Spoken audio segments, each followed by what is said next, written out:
ஒரு வார்டில் பிஜேபி இது மேலே டேப் ஒட்டிக்கிறாங்க. அப்போ அவ்வளோ நேரம் ஓட்டு போயிருக்குது. எக்ஸிட் போல் ஏன் நம்பக்கூடாது, ஏன் அதை முழுமையாக எடுத்துக்கூடாது அப்படின்றதுக்கு உதாரணம் வேணும்னா 2016 இன்றைக்கி சொல்கிற டைம்ஸ் நவ் தான் அன்றைக்கும் சொல்லிச்சு ஏடிஎம்கே தான் ஆட்சி பிடிக்கும், இன்றைக்கும் அதே டைம்ஸ் நவ் ஏடிஎம்கே தான் ஆட்சி பிடிக்கும்னு சொல்லுவோம். எக்ஸிட் போலுக்கே பேர் போன ஒரு தேர்தல் முடிவுலாம் வரும்பொழுது இவரை கேட்குறாங்க, ஓப்பனாக அழுகுறாரு. அதில் மன்னிப்பு கேட்டு பிரதீப் குப்தா அவர் தான் தாவேக்கா 120 வரும்னு சொன்னவர். இப்போ இந்த இடத்துல மம்தாவுக்கு உழாது, டிஎம்சி உழாதுன்னா வாக்களிக்க போகக்கூடாது. திமுகவினர் எக்ஸிட் போல் வந்துடுச்சு, அவர்களுக்கு தான் சாதகமாக வந்திருக்கு. எங்கேயாவது கொண்டாட்டத்தில் இருக்காங்களா சொல்லுங்கள்.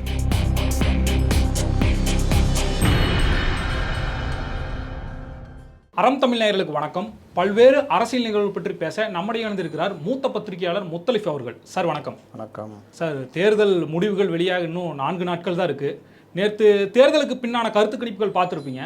பல்வேறு ரிசல்ட் வந்து பார்த்தீங்கன்னா திமுக தான் ஆட்சி அமைக்கும்னு சொல்லியிருக்காங்க. நம்ம கடந்த கால வரலாற்றில் 2011 வந்து பார்த்தீங்கன்னா அப்படியே ஆப்போசிட்டாக இருந்தது. ஒரு பத்திரிகையாளராக இந்த கருத்து கணிப்பை நீங்கள் எப்படி பார்க்குறீங்க? கருத்து கணிப்பு முதல்ல ஒரு தமிழ்நாட்டில் தான் ரொம்ப, வெஸ்ட் பெங்கால் தமிழ்நாடு தான் எல்லாருமே எதிர்பார்க்குறது. அஸ்ஸாம் கிட்டத்தட்ட பாஜக தான் தொடருன்றது, கேரளாவில் காங்கிரஸ் தான் வருன்றது எல்லாருக்கும் தெரியும். பாண்டிச்சேரியில் கூட்டணிகள் பலத்தில் இவங்க தான் வருவாங்கன்றது தெரியும். அப்போது தமிழ்நாடும் வெஸ்ட் பெங்கால் தான் பெரிய பிரச்சனை. வெஸ்ட் பெங்கால் கிட்டத்தட்ட நெக்கு வருதுன்றாங்க, பிஜேபி கூட ஆட்சியை பிடிக்கலான்றாங்க. ஏன்னா இந்த தேர்தல் தான் எஸ்ஐஆர் நடந்த பிறகு நடக்கிற தேர்தல்கள். பீகார்லேயே முடிவுகள் மாறிச்சு. ஏன்னா கள்ள ஓட்டு, போலி ஓட்டு, இறந்து போனவர்கள், இந்த மாதிரி பல இது நீக்கப்பட்டது. இதை நம்பி பிழைக்கிறவர்கள் பொழப்பில் மண்ணள்ளி போட்டாச்சு. அதனால் முடிவுகள்ன்றது கடந்த தேர்தல் மாதிரி இருக்காதுன்றது எல்லாருக்கும் தெரியும். இது ஒன்று. ரெண்டாவது, வெஸ்ட் பெங்காலில் வேறு ஒரு ஃபேக்ட்ரு. அங்கே வந்து எஸ்ஐஆர் ப்ளஸ்ஸு எல்லைப்புற பகுதிகளை லாக் பண்ணது, ப்ளஸ்ஸு முழுதுமாகவே பாஜக அங்கே இறங்குனது. தேர்தல் அறிவித்த அன்றைக்கே அதிகாரிகள் மாற்றினது பல விஷயங்கள்னு. அப்போது மம்தாவை கிட்டத்தட்ட கார்னர் பண்ணிட்டாங்க. பல்வேறு குற்றச்சாட்டுகள் வைக்கிறாங்களே, அங்கே வந்து தேர்தல் சரியாக இது பண்ணல, பாஜக அராஜகம் பண்ணுறாங்கலாம் நிறைய நியூஸ் வருது வெஸ்ட் பெங்கால். அவங்க வந்து அவங்க இஷ்டத்துக்கு நடக்கலைன்னா பின்ன வேறு என்ன சொல்லுவாங்க, அப்படி தான் சொல்லுவாங்க. நீங்கள் ஒரு தொகுதியில் ஒரு வார்டில் பிஜேபி இது மேலே டேப் ஒட்டிக்கிறாங்க. அப்போ அவ்வளோ நேரம் ஓட்டு போயிருக்குது. ஒருத்தர் வந்தவர் பார்க்குறாரு, எங்கே பிஜேபி சிம்பிள்னு கேட்குறாரு. பூத் ஆஃபீஸ்லேருந்து எல்லாம் வந்துட்டு அப்படி இப்படின்னு மழுப்புறானுங்க. ஒருத்தன் ஓடியே போயிட்டான், அவனை புடின்றாரு சிஆர்பிஎஃப்ட்ட. அவன் கம்முன்னு இருக்கான் டேப்புக்கு. அப்போ ஒவ்வொரு தடவையும் இப்படி தான் நடக்கும்னு அங்கே சொல்கிறாப்புல ஒருத்தர். அப்போ இந்த லட்சத்தில் தான் இவ்வளோ தேர்தல். அப்போ பூத் கேப்சரு.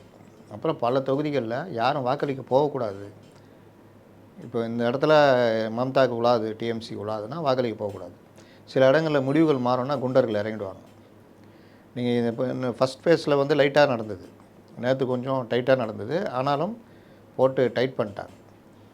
இத்தனைக்கும் உள்துறை அமைச்சர் லோக்கல் போலீஸை மிரட்டுற அளவுக்கு இருந்தது, பார்த்துருந்துங்க அப்படின்ற அளவுக்கு. அதனால் இவ்வளோ ஒரு இதே வந்து நீங்கள் பாஜக இல்லை, மத்திய அரசில் இல்லை அப்படின்னா மம்தா அவருடைய ஸ்டைலை வேறு மாதிரி இருந்துருக்கும். அதனால் நீங்கள் அவங்க வேறு. இன்னொன்று, வெஸ்ட் பெங்காலுடைய இது பார்த்திங்கன்னா ஒரு 77லேருந்து 2001 வரைக்கும் ஜோதி பாசு, அதுக்கப்புறம் 2011 வரைக்குமே சிபிஎம், 77 டு 2011 வரைக்குமே சிபிஎம். மம்தா ஒரு மாதிரி தடால் புடால் பண்ணி தான் ஆட்சிக்கு வந்து, அதுக்கப்புறம் அந்த அம்மா கிட்டத்தட்ட 15 வருஷமாக இருக்கிறாங்க. அப்போது இந்த மாதிரி டிகேடாக தான் அங்கே மாற்றங்கள் வருது. ஒருவேளை மம்தா தொடர்ந்தால் 20 வருஷமாக தொடருவாங்க.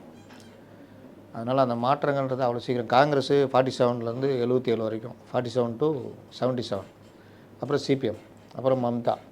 இப்போ பிஜேபி பிடிச்சாங்கன்னா அவங்களும் ஒரு டிக்கெட் போவாங்கன்னு நினைக்கிறேன். அப்போ இந்த மாதிரி தான் அங்கே நிலமை. அதனால் அது நேற்று கிட்டத்தட்ட எல்லாருமே இப்படி போட்டிருந்தாங்க. அதை விட்டுருங்க.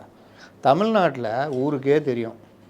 நேற்று கருத்து கணிப்பு வந்தோடனே ஒரு 10-15 பேர் பத்திரிகையாளர்களே, கட்சிக்காரர்கள் வேறு, இவங்களாம் என்னங்க இந்த மாதிரி வந்திருக்கு, இப்படி தான் வருது எல்லாத்தையுமே கேள்வி.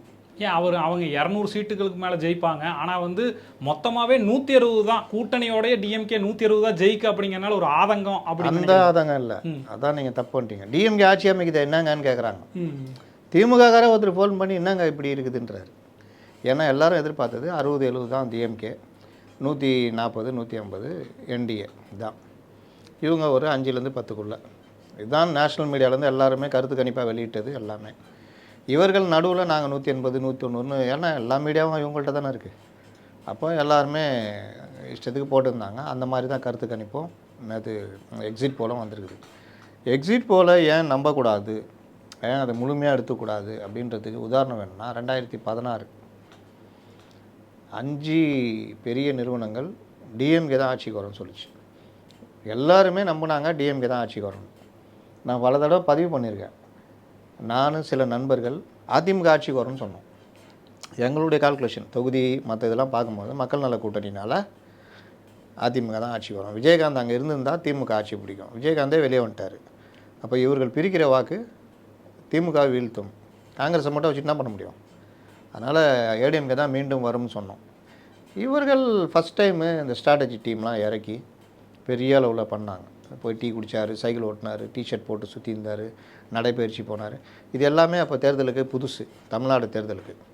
அப்போ ஒரு எனர்ஜெட்டிக் லீடர் வந்திருக்காரு அப்படின்றப்போ அதெல்லாம் வச்சு அவங்க நம்பினாங்க. சில பத்திரிகைகளில் இதே மாதிரி வர வச்சாங்க, பெரிய அளவில் டிஎம்கே ஆட்சி பிடிக்க போகுது அப்படின்னு. முன்னணி சேனல்களை போட்டுச்சு. லாஸ்ட்டில் பார்த்தீங்கன்னா எக்ஸிட் போல்லேருந்து எல்லாமே அவர்களுக்கு சாதகமாக இருந்தது. 5 இன்றைக்கி சொல்கிற டைம்ஸ் நவ் தான் அன்றைக்கும் சொல்லிச்சு ஏடிஎம்கே தான் ஆட்சி பிடிக்கணும். இன்றைக்கும் அதே டைம்ஸ் நவ் ஏடிஎம்கே தான் ஆட்சி பிடிக்கும்னு சொல்லுது. அதே மாதிரி சிஎன்என் நியூஸ் 18 அவர்களும் ஏடிஎம்கே தான் ஆட்சி பிடிக்கணும் அன்றைக்கும் சொன்னாங்க, இன்றைக்கும் சொல்கிறாங்க, நேற்றும். மற்றதெல்லாம் பார்த்திங்கன்னா இந்த அக்னி அது இது எல்லாமே லோக்கல் இதெல்லாம் ஒரு வகையான இன்ஃப்ளூயன்ஸ். இதில் இருக்கிறதுலையே அதிக அளவு விசுவாசி யாருன்னு பார்த்தீங்கன்னா இந்தியா டுடே. அவர்களுடைய கருத்து கணிப்பு பார்த்திங்கன்னா நாம் சொன்னோமே அந்த மாதிரி தான். என்டிஏ பிடிக்கும், என்டிஏ ஒரு 3-4% மேலே இருக்காங்க, டிஎம்கே கீழே இருக்குது, 90 100 அந்த மாதிரி. இவர் 8லேருந்து 10க்குள்ளே என்டிஏ தான் சான்சஸ்ன்னு கொடுத்துருந்தாங்க. ஆனால் எக்ஸிட் போலில் பார்த்தீங்கன்னா அதில் நியூஸ் எக்ஸ்னு ஒரு அவங்களுடைய இதில் பார்ட்னர், அவர் யாருன்னா இந்த எக்ஸிட் போலுக்கே பேர் போனவர். நீ ஞாபகம் இருக்கா? பார்லிமெண்ட் எலெக்ஷனில் 403 சீட்டு பிஜேபி ஜெயிக்கும்னு போட்டவர் தான் இவர். 240 வந்தோன்னே இவரை கேட்குறாங்க. அந்த தேர்தல் முடிவுலாம் வரும்பொழுது இவரை கேட்குறாங்க. ஓப்பனாக அழுகுறாரு அதில் மன்னிப்பு கேட்டு. அப்புறம் இருக்கா வைரல் ஆச்சு. அவர் தான் பிரதீப் குப்தா. அவர் தான் இந்த நேற்று தாவேகா 120 வரும்னு சொன்னவர். சரி, தாவேகா 120 வருது, டிஎம்கே 90ன்றீங்க, எவ்வளோ ஆச்சு? 210. ஏடிஎம்கே 35ன்றீங்க, எவ்வளோ ஆச்சு? 245 தாண்டி போகுது. அப்புறம் இதுக்கு என்டிஏக்கு என்டிகேக்கு ஒரு 6-8 கொடுக்குறாங்க. அப்போ என்ன ஆகிடுச்சு? 250 சீட் ஆகிடுச்சு. அந்த அம்மா கேட்குறாங்க, என்னங்க 234 தொகுதி தான் இருக்குது, நீங்கள் 250க்கு மேலே கொடுக்குறீங்களான்னு. உடனே என்ன பண்ணுறாரு? இல்லை டிஎம்கே 90லேருந்து 70 குறைக்கிறார். இதுதான் எக்ஸிட் போல். டெஸ்கில் உட்காந்துக்கிறது அது போன்றப்பா. அது என்னப்பா சொல்கிறாங்க, இது என்ன சொல்கிறாங்க, இது வருன்றாங்களான்னு. இவர் ஏன் போடுறாருன்னா, விஜய் இந்தியா டுடேக்கு மட்டும்தான் கூப்பிட்டு பேட்டி கொடுத்தாரு. அது பேட்டியாது? அவங்களா வெளியே வந்துங்கன்னு விஜய் வந்து நம்மள்ட்ட பேசினார் தெரியுமா? ஆமாம், நமக்காகிட்ட மட்டும்தான் பேசினார். ஏன்னா மற்றவங்ககிட்டலாம் வாய் மூடிட்டு இருப்பார். பேசினார். என்ன பேசினார்? இந்த கேள்வி நம்ம கேட்டோமா, என்ன பதில் சொன்னார்? ஒன்று அதில் ஒருத்தர். இந்த மாதிரி உலகத்திலேயே யாரும் கொடுத்துருக்க மாட்டாங்க, யாரும் பார்த்துருக்க மாட்டாங்க. இதுக்கே ராஜ்தீப் சர்தார்சாய் இந்த எக்ஸிட் போல் முடிவை எழுதுறாரு. இதில் இன்னொரு விஷயம் என்னென்னா, அந்த எக்ஸிட் போல்லாம் இப்போ கருத்து கணிப்புனா சாம்பிள் சொல்லுவாங்க, நாங்கள் வந்து இத்தனை தொகுதிகள் கவர் பண்ணோம், அதில் இத்தனை வகையான மக்கள்கிட்ட போனோம், இத்தனை வயதுக்குள்ளேருந்து இத்தனை வயதுக்குள்ளே இத்தனை 1000 பேரை பார்த்தோம், இத்தனை சமூகத்தினரை பார்த்தோம், வியாபாரிகளை பார்த்தோம், பெண்களை பார்த்தோம், எல்லாத்தையும் பார்த்து இந்த தொகுதிக்கு நாங்கள் இவ்வளோ எடுத்திருக்கோம், சாம்பிள்ஸ் எடுத்திருக்கோம். ஒரு தொகுதிக்கு நாங்கள் 150 200 300 இப்படி எடுத்திருக்கோம், 230 இப்படி எடுத்திருக்கோம். அந்த அடிப்படையில் பார்த்தா இங்கே இவர் முந்துறாரு. இப்படி தான் கருத்து கணிப்பு வரும். எக்ஸிட் போல் எப்படி நீங்கள் எடுக்க முடியும்? எக்ஸிட் போல்ன்றது 6 மணிக்கு முடிஞ்ச உடனே 234 தொகுதியில் நீங்கள் போய் எடுக்கிறீங்களா? இவங்க என்ன கணக்கு வச்சுருக்காங்க? அதனால தான் எக்ஸிட் போல் எப்போவுமே தப்புது. இவர்கள் என்ன பண்ணுறதுன்னா, டெஸ்கில் உட்காந்துட்டு போடுறது. இதே பிரதீப் குப்தா தான் பீகாரில் பிஜேபி 50 சீட்டு வரும்னார், 110 சீட்டு வந்தாங்க. இவர் 45 என்னமோ வரும்னு போட்டாங்க. நம்ம நிதிஷ் அவர் 95 கிட்டே வந்தார். தேஜஸ்வி யாதவ் வந்து 111 சீட்டு வருவாங்க. ஆர்ஜேடி வந்தது 25. தெரியுது அவர் லட்சணம். இவர்கள் உக்காந்து அப்படியே இவங்களாம் முடிவு பண்ணிக்கிட்டு ஒரு நம்பர்ஸ் போடுறது. எங்கே எடுக்கிறீங்க, எத்தனை பூத்தில் எடுத்தீங்க, எத்தனை தொகுதிகளில் எடுத்தீங்க? 234 தொகுதியிலும் நாங்கள் எடுத்தோம். 234 தொகுதியிலும் ஒவ்வொரு தொகுதியிலும் எத்தனை பூத்து இருக்கும்? எனக்கு தெரிஞ்சு ஒரு தொகுதியில் 300 பூத்துக்கு மேலே இருக்கும். கரெக்டாக 300, 400, 500 கூட இருக்கும்.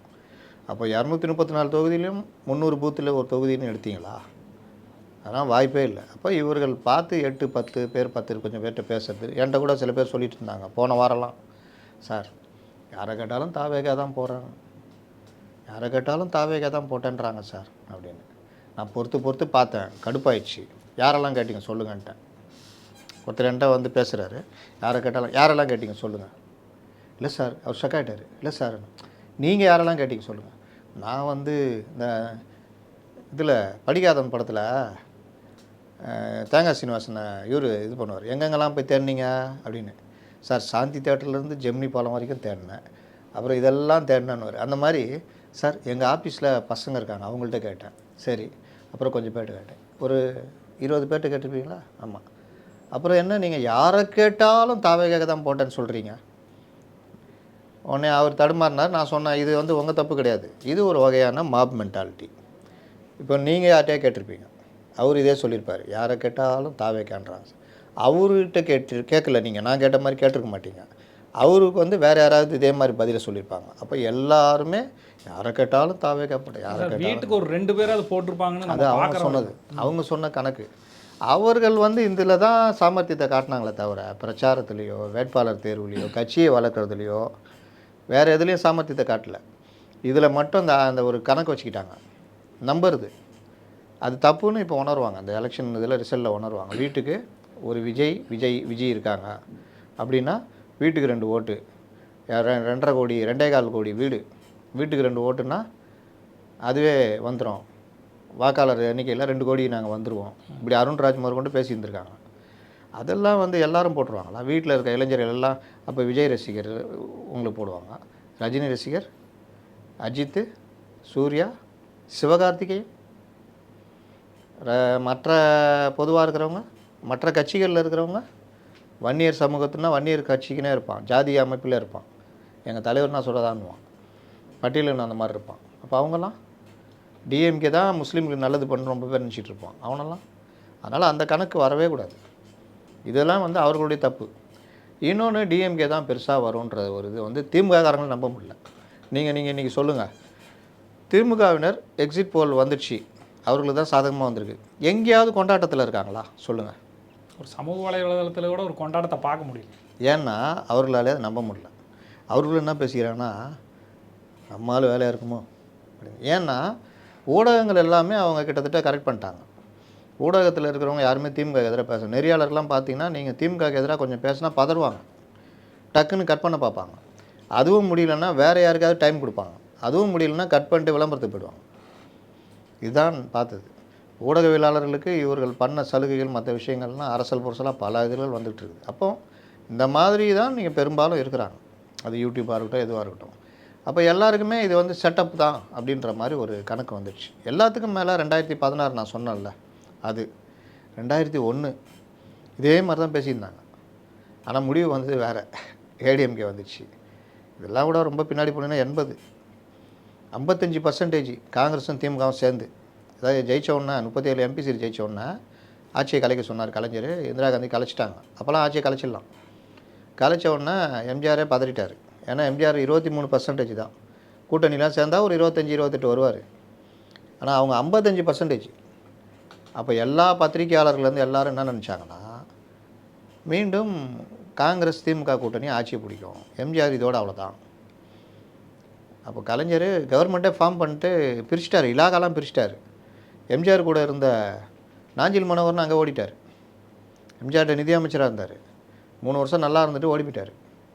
ஏன்னா கலைஞர் இது இங்கே நாவல் நடிச்சுன்னா இங்கே வந்துட்டார். இது எல்லாம் நடந்து மயிலாப்பூரில் நின்னார், தோற்று போயிட்டார். மந்திரகோல் மனோகரா, மயிலாப்பூர் அரோகரான்லாம் அப்போ பேசுனாங்க. அந்த மாதிரி ஆனால் யாரும் நினைக்காத வெற்றி எம்ஜிஆர் கிடச்சிது. அப்போ எப்போவுமே மக்கள் வேறு நினைப்பாங்க. நீங்கள் இந்த அரித்மெட்டிக்லாம் வச்சுக்கிட்டுலாம் ரொம்பலாம் உருட்ட முடியாது. அன்றைக்கி என்ன சூழ்நிலை, தொகுதிகள் என்ன பிரச்சனை இருக்குது, அப்படி தான் பார்க்க முடியும். அதனால் இந்த கருத்து கணிப்புன்றது எனக்கு என்னமோ பெருசாக ஒரு நம்பிக்கைலாம் கிடையாது. இவர்கள் எங்கே போய் சாம்பிள் எடுத்தாங்க, அதை யாராவது சொல்லணும்ல. நாங்கள் இத்தனை தொகுதி போயிருக்கோம், இத்தனை இது இத்தனை எடுத்தோம். ஏரியா போனோம், இத்தனை ஆட்களோட. நீங்கள் 234 தொகுதியில் வந்துட்டு நீங்கள் வாட்டில் எனக்கு என்னென்னு ஒரு இதை சொல்கிறீங்களே, அது எப்படி நம்புறது? காமெடியாக போச்சுல. 120 தொகுதி தாவேகா ஜெயிக்கணும்னா எலெக்ஷன் ரிசல்ட் வந்தோன்னா பெரிய காமெடியாக போய்டும்ல. சரி, எலெக்ஷன் முடிஞ்சோன்னா தாவேகா ஜெயிச்சிச்சு வச்சுக்கிங்க, அப்போ மீதி 6 பேர் சொன்னது பெரும் காமெடியாக போய்டும்ல. இன்னொன்று பாருங்கள், இதுக்கு முன்னாடிலாம் எக்ஸிட் போலில் இவங்க தான் ஆட்சிக்கு வருவாங்கன்னு பெரும்பாலும் சொல்லுவாங்க. ஒருத்தர் 2 பேர் தான் எதிர்கட்சிக்கு கொடுப்பாங்க. ஆனால் இந்த தடவை 3 கட்சிக்குமே எல்லாரும் கொடுத்துட்டாங்க. ஒருத்தர் இதுன்றார், ஒருத்தர் அதுன்றார். அப்போ எதை தான் நம்புறது? இது ஒரு விந்தையான இதுவாக இப்போ மாறி இருக்கு. தேர்தல் முடிவுகளுக்கு இன்னும் ஒரு 4 நாட்கள் தான் இருக்குது. யார் அரியணை ஏற போகிறான்னு நம்ம தொடர்ந்து பேசுவோம் சார். உங்கள் கருத்தை பகிர்ந்தமைக்கு மிக்க நன்றி. நேயர்களே, தொடர்ந்து இணைந்திருங்கள் அறம் தமிழுடன். நன்றி.